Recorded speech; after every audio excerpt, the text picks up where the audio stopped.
Welcome to My Friends Don't Know, a podcast about news and politics. I am your host and co-host, Kapi. This is episode number 12, and we're starting this off saying Black Lives Matter. Black Lives Matter. Last week, we saw protests in every single state and in countries around the world. But the fight ain't over, though. We got their attention. We saw companies' PR departments scrambling to release statements, Ben & Jerry's. I was fooled. I posted it and deleted it and told myself I wouldn't repost any of these companies. Ben & Jerry's posting, let's crush white supremacy and Black Lives Matter. But Ben & Jerry's is owned by a company named Unilever. Unilever makes commercials like laundry detergent where they show a black woman removing a brown shirt that she's wearing, revealing a clean white shirt underneath, only now she's a white woman. They also sell skin whitening cream with commercials that depict dark-skinned women transforming into light-skinned women with a direct result of success in romance and careers. So, Ben & Jerry's, you could keep that. Look, I'm at a point where these little tweets and IG posts from companies, it's starting to feel like that Pepsi commercial where Kendall Jenner got rid of racism by handing out Pepsis. Y'all could keep that. We need change. Like, New York finally repealing 50A, that's big, big news. Repealing 50A means that the police's disciplinary records will be public information. And you would think that should be common sense, right? That the public should have already had the right to be told if the cops in their local precinct have history of abuse of force. Those types of cops shouldn't even be on the force. If you have a history of abuse, you shouldn't have a job where you're protecting the people. But this is big because one of the reasons Eric Garner's killers didn't have a fair trial was because they used 50A as a way to hide that the cop who murdered him had a history of violent abuse as a cop. And we already know whenever a black person is killed, the media mourns for a day, if that.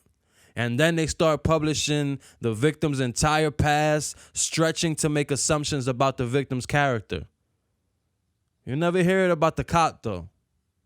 The public should have known that ex-officer Panaleo refused to get a person medical help in 2009, slammed a person against an object in 2011, or was accused of a number of abusive vehicle stops in 2012 and 2013. We should have known that when he killed Eric Garner. We should have known that before he killed Eric Garner. He shouldn't have been on the force. But we should have known that when he killed Eric Garner. That's not a fair trial. 50A should have been repealed a long time ago. It shouldn't even have been a thing, but it should have been repealed a long time ago. But thank you, Senator Jamal T. Bailey from the Bronx. Senator Bailey was the one that introduced the bill that passed that repealed 50A. This is the change that we need to see more of, and I'm hearing great things about Senator Bailey. He's a solid individual representing the people of the Bronx and the rest of New York. So thank you to him and every representative that pushed for this, everybody that protested and pushed for this. This is a big win for the people. The head of the union for the NYPD, though, he got tight. He had a press conference yesterday after the 50A was repealed, and listen to what he said. This isn't stained by someone in Minneapolis. It's still got a shine on it. And so do theirs. So do theirs. Stop treating us like animals and thugs, and start treating us with some respect. That's what we're here today to say.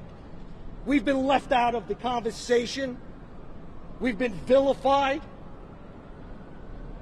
It's disgusting. It's disgusting. Trying to make us embarrassed of our profession. 375 million interactions. overwhelmingly positive. Nobody talks about all the police officers that were killed in the last week in the United States of America, and there were a number of them. We don't condone Minneapolis. We roundly reject what he did as disgusting. It's disgusting. It's not what we do. It's not what police officers do. Our legislators abandoned us. The press is vilifying us. Well, you know what, guys? I'm proud to be a cop. Everybody saw the videos, bro. Like, I really, truly don't understand how it feels like they don't realize cameras are recording them. We saw the abuse of force by the police. Matter of fact, we could keep it strictly about the NYPD. We saw that officer shove that girl, causing her to fall to the floor, hit her head on the concrete. She went into a seizure and was hospitalized. You pulled down the protesters' mask and pepper sprayed them in the face, beating people who were riding their bikes trying to get home.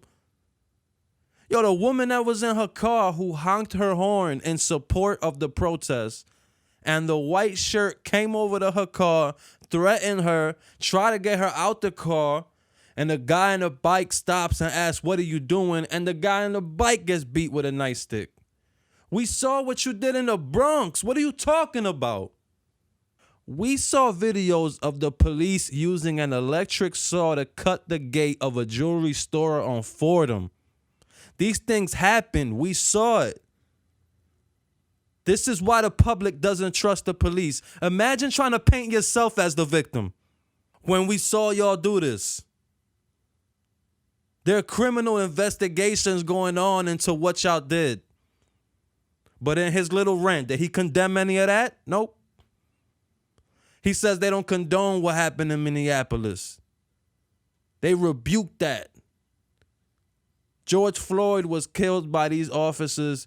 They had a knee to his neck. The NYPD killed Eric Garner with an illegal chokehold. Officer O'Meara, the same union rep that went on that rant, was pictured at a NYPD protest wearing a shirt that said, "I can breathe." An NYPD protest that was in support of the officers who killed Eric Garner. Let's not talk about how sick you gotta be to throw a protest in support of an officer who murdered someone using an illegal chokehold. But you're gonna wear a shirt that's mocking the victim's last words? Nah, man, get out of here. We repealed 50A. Now we got to pass legislation that says settlements in police misconduct cases should come out of their pension and not the taxpayers.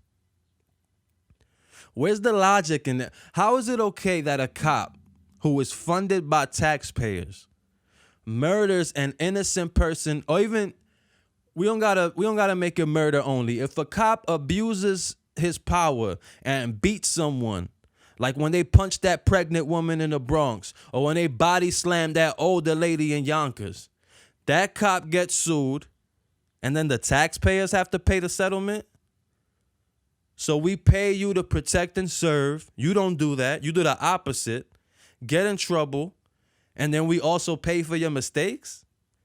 And then have to fight you in court, have to trust that the police who investigate the police can conduct a proper investigation, even while the other officers don't say a word because they got to protect their brother in blue? So we got to deal with that blue wall of silence. A DA who traditionally, it will be rare for them to prosecute a cop because you depend on them to do your job. In court, a police officer's testimony is considered expert testimony. If a DA wants to win their case, they depend on that police officer's testimony. And so on top of that, if the DA does get the family justice, that's going to come out the taxpayers' pockets? Nah. Make that money come out their pensions, and you'll see just how quick that blue wall crumbles. Ain't nobody going to protect a dirty cop if it means putting their retirement on the line. That's how you bring those good cops out. New York City. To my friends in New York, we out. We about to go to phase 2 of our reopening. It's lit. I'm shook. I'm wild shook. I ain't trying to get on no train. I was supposed to get my license by now, B. Be safe out there, though. Keep wearing a mask. Keep your distance when possible. Keep being vocal. Keep using your voice. You saw what we did. Register to vote. If you're not registered yet and you want me to send you a link, you just click it and it takes you straight to where you go to register. Hit me up at MFDK Podcast. My friends don't know the initials. At MFDK Podcast on whatever social. I'll hit you with a link. Your vote is important. The details are still coming in, so I'll touch on this next week. But in Atlanta last night, we saw voter suppression. Some people saying it was voter fraud. Voting machines in black communities all of a sudden stopped working. People were still online to vote at 10 p.m. last night. If your vote wasn't important, they wouldn't work so hard to keep you from casting it. But we're going to talk about it. To my friends that don't know, I hope this helped keep you informed. To my friends that do know, check me, man. Maybe I misspoke. I am your host and co-host, Kapi. Thank you for tuning in. I'll see y'all next week. Black Lives Matter.